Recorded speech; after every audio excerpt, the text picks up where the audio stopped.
በአሁኑ ሰዓት አብዛኞቻችን ስልካችን ላይ የኢትዮጵያ ንግድ ባንክ፣ ዳሽን፣ አቢሲኒያ፣ አዋሽ ወይም ቴሌብር ሌሎችም በያላችሁበት ሀገር የውጭ የሞባይል ባንኪንግ አፕሊኬሽኖች ስልካችሁ ላይ ይገኛሉ። እነዚህ አፕሊኬሽኖች ስራችንን በጣም አቅለውልናል። ነገር ግን አብዛኛው ሰው የማያውቀው ትልቅ ሚስጥር አለ። ስልካችን ላይ ያሉ የደህንነት ሴቲንጎችን በትክክል ካላስተካከልናቸው የባንክ አፕሊኬሽን በስልካችን ላይ ጭነን መጠቀም ማለት የቤታችንን በር ክፍት አድርገን እንደመተው ይቆጠራል። አንድ ጠላፊ ወይም ደግሞ ሃከር ስልካችሁን እንኳን በአካል ማግኘት ሳይጠበቅበት እናንተ ሳታውቁ በድብቅ የባንክ መረጃችሁን ሰርቆ ገንዘባችሁን ዜሮ ሊያደርገው ይችላል። ዛሬ ይህ ነገር ፈጽሞ እንዳይፈጠር የባንክ አፖችን በስልካችሁ ላይ ስትጠቀሙ የግል መረጃችሁንና ገንዘባችሁን ከጠላፊዎች 100% የምትጠብቁባቸውን 5 የተደበቁና ወሳኝ የሴቲንግ ማስተካከያዎችን ደረጃ በደረጃ አሳያችኋለሁ። በውጭም በአገር ቤትም የምትሆኑ ይህ መረጃ ስለሚመለከታችሁ ቪዲዮውን ላይክ እያደረጋችሁ እስከ መጨረሻው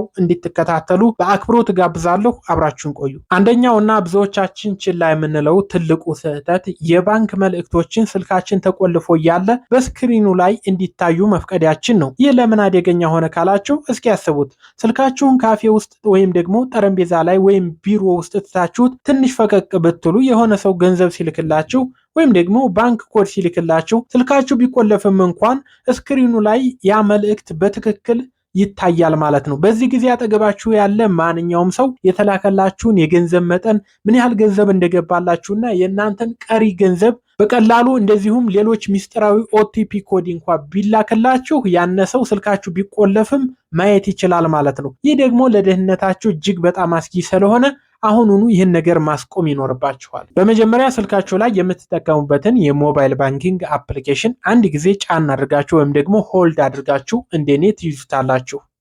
ከሚመጡት ምርጫዎች ውስጥ አፕ ኢንፎርሜሽን ወይም ደግሞ አፕሊኬሽን ኢንፎርሜሽን የሚለውን ወይም ደግሞ አይ ምልክት አለች፣ እሷን ትነኳታላችሁ። በመቀጠል ኖቲፊኬሽንስ የሚለው ውስጥ ትገባላችሁ። እዚህ ውስጥ እንደምትመለከቱት ሎክ ስክሪን ወይም ደግሞ እንደየስልኩ ሞዴል ሊለያይ ይችላል። ነገር ግን ሾው ኮንተንት ኦን ሎክ ስክሪን የሚል አማራጭ አለ። እሱን አሁኑኑ ታጠፉታላችሁ ወይም ደግሞ ሃይድ ኮንተንት ታደርጉታላችሁ። ከዚህ በኋላ ባንክ ቤት ሜሴጅ ሲልክላችሁ ስልካችሁን በፓስወርድ ወይም በአሻራ እስካልከፈታችሁ ድረስ ስክሪኑ ላይ የመጣ ማንም ሰው ሊመለከተው አይችልም። በጣም ጥሩ። ይህንን ካስተካከላችሁ ወደ ሁለተኛው እናልፋለን። ሁለተኛው ወሳኝ ሴቲንግ ደግሞ ወደ ጉግል እንመጣለን። የባንክ ካርድ ኢቲኤም ወይም ደግሞ ማስተር ካርድ ስንጠቀም በካርዱ ጀርባ ላይ 3 ሚስጥራዊ ቁጥሮች እንዳሉ እናውቃለን። ሲቪቪ ወይም ደግሞ ሲቪሲ የሚባሉ አሉ። ጉግል ክፍያችሁ ፈጣን እንዲሆንላችሁ በሚል እነዚህ ሚስጥራዊ ቁጥሮች ስልካችሁ ላይ ሴቭ ሊያደርጋቸው ይችላል። ይህ በጣም አደገኛ ነው። ምክንያቱም የሆነ ቫይረስ ወይም አጭበርባሪ አፕሊኬሽን በስልካችሁ ውስጥ ቢገባ ይህንን ሴቭ የተደረገ ኮድ በቀላሉ ሰርቆ ካርዳችሁን ባዶ ሊያደርገው ይችላል። ይህ እንዳይሆን እንዴት እንደምታስተካክሉ ልንገራችሁ። አሁን ቀጥታ ወደ ስልካችሁ የሴቲንግ አፕሊኬሽን ትገባላችሁ። ወደ ታች ወረድ ብላችሁ ጉግል የሚለውን ትመርጣላችሁ። ከዚያም ኦል ሰርቪስስ የሚለውን ነክታችሁ ወደ ታች ትንሽ ስክሮል ካደረጋችሁ በኋላ አውትፉል ኤንድ ፓስዋርድስ ውስጥ ትገባላችሁ። በመቀጠል አውትፊል ዊዝ ጉግል የሚለውን መርጣችሁ ፕሪፈራንስስ ውስጥ ትገባላችሁ። እዚህ ውስጥ እንደምትመለከቱት ሴቭ ሴኩሪቲ ኮድስ የሚለውን ታገኛላችሁ። አሁን እንደምትመለከቱት የእናንተ ይሄ በርቶ ከሆነ አሁኑኑ ኦፍ ታደርጉታላችሁ።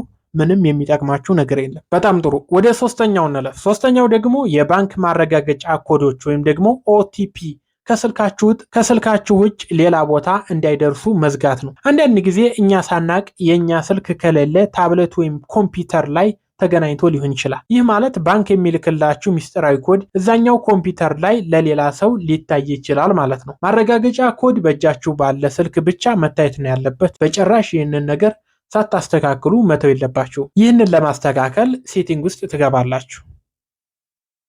በመቀጠል ኮኔክትድ ዲቫይስ የሚለውን ትነካላችሁ።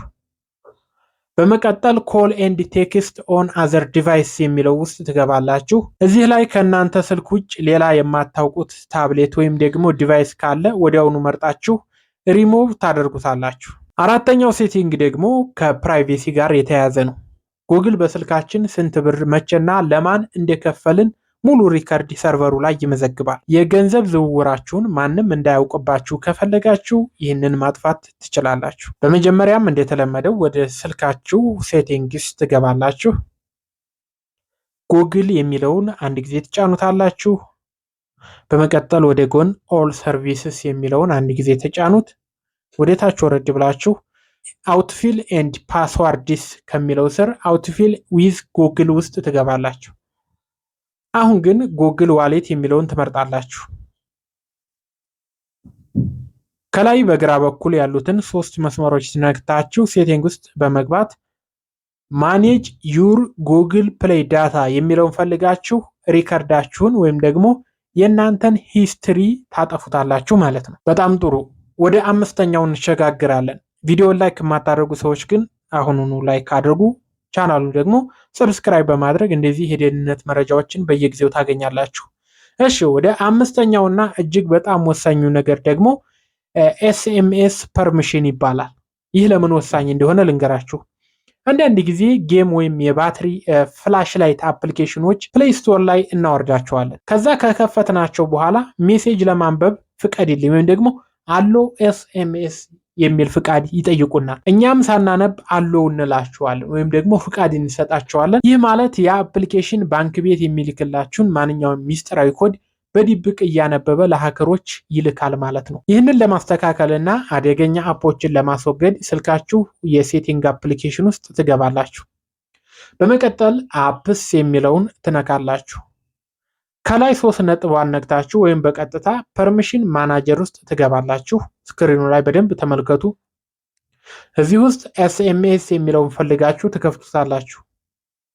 አሁን እዚህ ላይ ስልካችሁ ላይ ያሉትን ኤስኤምኤስ የማንበብ ፍቃድ የተሰጣቸውን አፕሊኬሽኖች በሙሉ ያመጣላችኋል። ዝርዝሩን እንደምትመለከቱት በደንብ አድርጋችሁ አስተውሉ። ከሜሴጅ አፕሊኬሽን እና ከባንክ አፕሊኬሽኖች ውጭ ሜሴጅ ማንበብ የሌለበት የማታውቁት ጌም ወይም ሌላ አፕሊኬሽን ካለ እሱን ነክታችሁ አሁኑኑ ታጠፉታላችሁ። የእናንተን ሜሴጅ ማንበብ የሚችሉት የሜሴጂንግ አፕሊኬሽን እንደዚሁም የሞባይል ባንኪንግ አፕሊኬሽኖች ብቻ ናቸው። ከዚህ ውጭ ጌሞች እንደዚሁም ሌሎች አፕሊኬሽኖች ሜሴጃችሁን ለማንበብ በፍጹም እናንተን ፍቃድ መጠየቅ የለባቸውም። በአጠቃላይ ቤተሰቦች እነዚህ 5 ሴቲንጎችን በማስተካከል የባንክ መረጃችሁንና በላብ ያገኛችሁትን ገንዘብ በከፍተኛ ሁኔታ ከማንኛውም አደጋ መጠበቅ ትችላላችሁ። ስልካችሁ ላይ የባንክ አፕ ካለ እነዚህን ማስተካከል ግዴታችሁ ነው። እስኪ ንገሩኝ፣ ከነዚህ 5 ሴቲንጎች ውስጥ የትኛውን እስካሁን ሳታውቁ ቀርታችሁ ክፍት አድርጋችሁት ነበር? ኮሜንት ላይ ጻፉልኝ። የዛሬው ቪዲዮ ጠቃሚ ሆኖ ካገኛችሁት ለወዳጅ ዘመዶቻችሁ ሼር ማድረግና ላይክ ማድረግ አትርሱ። ለቻናሌ አዲስ የሆናችሁ ደግሞ እንዲህ አይነት ወሳኝ የቴክኖሎጂ መረጃ ሁሌም እንዲደርሳችሁ ሰብስክራይብ አድርጋችሁ የደወል ምልክቷን ንኩ። ቤተሰቦች አፕሊኬሽን አለኝ ሻምበል አፕ የሚል ጉግል ፕሌይ ስቶር ላይ ገብታችሁ ዳውንሎድ በማድረግ ይህ የምትመለከቱት የኔ አፕሊኬሽን ነው። በየቀኑ በጽሁፍ አጫጭር መረጃዎችን በዛ እለቅላችኋለሁ። እንደዚሁም የተለያዩ ጠቃሚ የሆኑ አፕሊኬሽኖችን በየጊዜው እዛ ላይ ፖስት ስለማድረግ በቀጥታ የኔን ትምህርቶች ሁሉንም በአንድ ላይ ታገኙበታላችሁ። አሁኑ ገብታችሁ ዳውንሎድ በማድረግ ተጠቀሙበት። አመሰግናለሁ። መልካም ጊዜ